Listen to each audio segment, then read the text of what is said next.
Hey guys, how's it going? So I hope you're having a good day today, and I hope all is going well in your world. So for today's video, we're going to do another radio story video. And for today's radio story, we're going to talk about the decline and eventual death of classical music on the FM dial as a commercial format.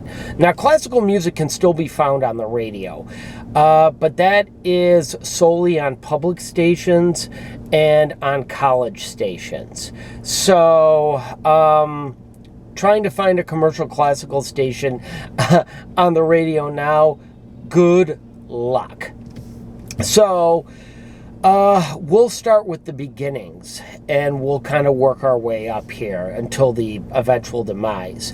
So, when the FM dial launched in the late 1940s, I mean, it did launch a little bit before that, but more on a wider scale in the late 1940s. And into the 50s, very few people had an FM radio. They were expensive and they weren't super common. And in the 1950s and going into the first part of the 1960s, nobody had an FM radio in their car. And even by the late 60s, early 70s, the only cars that typically had FM radios in them were like Lincolns and Cadillacs and Mercedes-Benzes. But your average Joe that drove a Dodge, that drove a Ford, that drove a Chevy or a Buick, all those cars just had AM radios in them. So on the FM band kind of struggled for a while. And the main formats that you found on the FM band were beautiful music, jazz, and classical. Because the FM band was seen as something that was a little bit more refined, whereas like rock music and pop music was on the AM. You know, the stuff most people listen to, and especially the stuff like the kids and the 20-somethings listen to. And so because of this, and as AM radio kind of grew in the 1970s, commercial classical stations were fairly profitable because they attracted people that had somewhat of a disposable income. Like you had, maybe you had doctors, you had college professors, lawyers, accountants, people like that, that typically were attracted towards more refined music. Well, by the late 1970s, stuff started slowly changing. So what started to happen was a lot of pop stations were starting to migrate to the FM, as were a lot of rock and roll stations. And rock and roll had become quite popular on the FM dial. So some classical stations and a good bulk of the jazz stations had started to give way to pop music and to rock and roll music. And, adult contemporary music started replacing beautiful music. So the FM dial was becoming pretty broad. And by the 1980s, a majority of cars had FM radios in them by that time. And by the mid-80s, like say 1984, 1985 and on, the only cars that just had AM radios were like super stripped down models, like fleet cars.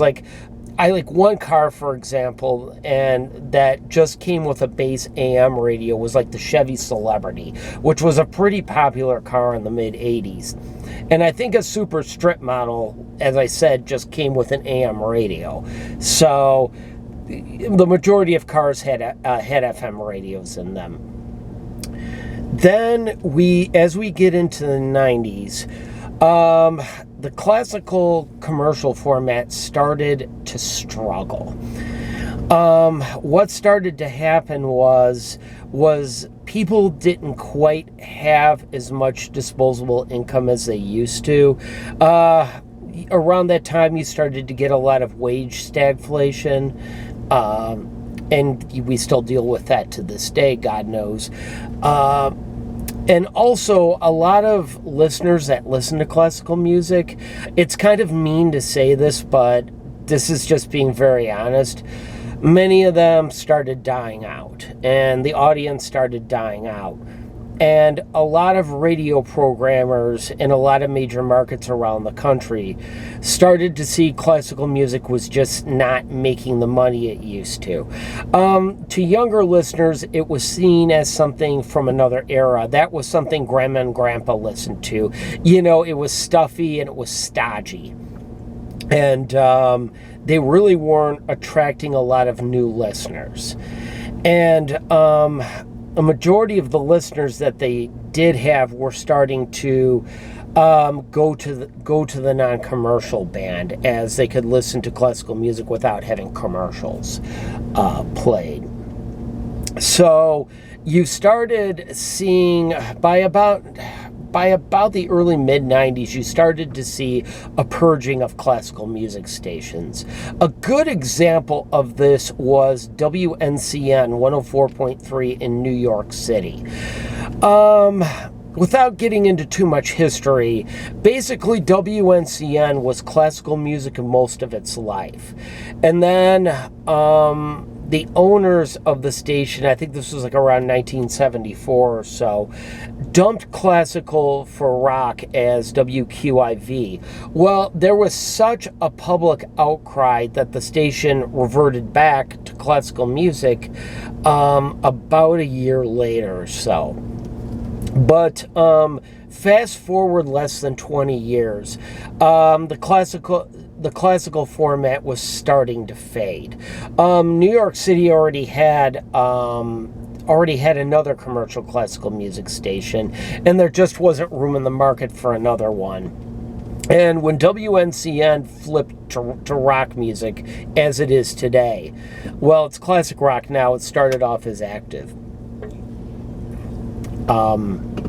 The departing host said that the audience had been eroding for a long time, and their listenership was really never that large, and that newer music was starting to develop that people wanted to hear, and they felt that it was more advantageous to go after a new audience and then encourage people to listen to other classical music stations and listen to non-commercial music stations.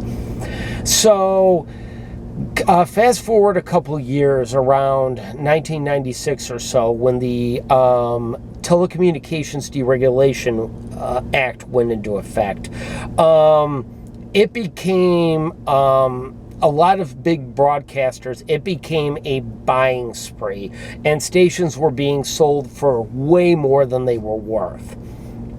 And this is where we're going to get to the two stations that I'm going to use an example, and that's going to be WFLN in Philadelphia, WQRS in Detroit, because both stations have similar histories as being full-time classical music stations. WFLN became a classical music station very early on. I want to say like in the late 1940s or so. And then WQRS signed on in 1960. But to move it up to the present a little bit, the station, right after the Telecommunications Act, or maybe just a little bit before, both stations went through a handful of owners within a couple of years. I think WQRS in Detroit, I know American Radio Systems owned them at one point, and I think Secret Communications and then Evergreen owned them. And with WFLN in Philadelphia, they were originally owned by Franklin Broadcasting, and then they went through a couple of different owners. And then Greater Media purchased WFLN, and not too soon after, or about the same time, Greater Media acquired WQRS in Detroit. And the prior owners of WFLN and WQRS had tried to tweak the format a little bit, hiring, like on a couple of day parts, hiring hosts that didn't sound quite so stuffy, kind of cutting back the music selection a little bit to more familiar classical pieces and less stuff that wasn't that familiar. Like, you know, you would hear like Beethoven's Fifth Symphony, or Vivaldi's Four Seasons, or something like that, movements from those, and maybe, you know, maybe less from more obscure artists or less from more common artists, maybe like a little bit less Rachmaninoff or something like that. Well, the tinkering and the trying to slim down the playlist just weren't helping at all for both stations. And when Greater Media took ownership, I believe with both WFLN and WQRS, I believe at first they had kind of given sort of a wishy-washy kind of answer. Well, we're going to try to keep the classical format, but, you know, we can't promise. But it was pretty clear that the classical music format on both those stations was on borrowed time. So, WFLN was the first one to go. So there was how do I want to say this? So the last day of WFLN before the station signed off, there was sort of the program director, I believe it was, or it might have been the operations director of the Greater Media Cluster in Philadelphia, basically said that they felt the commercial format was, or the classical music format was best presented in a commercial form. Now, Greater Media actually stepped up with this one. They donated their entire classical music library to Temple University. And they worked out a deal where WRTI, which was owned by Temple and still is owned by Temple University, would switch to a classical music format. And so they did. And they redirected listeners of WFLN to WRTI. And I believe for a time they were classical full-time, but now they're classical days and now they're jazz nights. And the station, WFLN, flipped to a hot adult contemporary format as Max 95.7. And we can talk about those other formats another time. So in Detroit, it was kind of a similar story. 105.1, again, that was on thin ice as well. And the end came in November of 1997, and the same kind of thing happened on the last day where the operations, I believe it was the director of operations, I don't know if that's the right title, of Greater Media Detroit, his name was Tom Bender, basically read a farewell message and just explained that we're very happy for all of you that stuck with WQRS throughout all the ownership changes, and we're grateful to the air staff that hung with us. But we wish there was more of you, and we hate to do this, but the station is just not making any money anymore.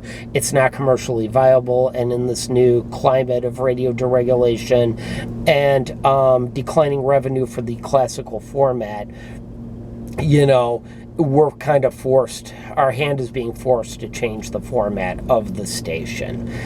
And the station became 105.1 The Edge as alternative rock. But WQRS signed off that station in a very interesting way. So I believe they played Haydn's Farewell Symphony, and then the operations director came on and basically read a goodbye message. And the station signed off with, I believe I'm getting these pronunciations right. They signed off with Puccini's second act of Madame Butterfly, which is an opera. Now, my knowledge of classical music is kind of rudimentary. I don't know a ton. I know some, but not a lot. But anyway, Madame Butterfly is basically a tragedy without getting too out in the weeds. It's kind of a tragedy. It has to do with basically it has to do with sort of like a love story of love lost, and I guess kind of being regained. It's a kind of a complicated story, but the second act of the opera is fairly short, and basically the woman in the actress in the opera and the male in the opera have kind of reunited. They were an estranged married couple. They had married in the first act, and then he had gone away, and then she didn't think he would ever come back, but he did. And you know, there's kind of some, you know, kind of some back and forth and everything in between there.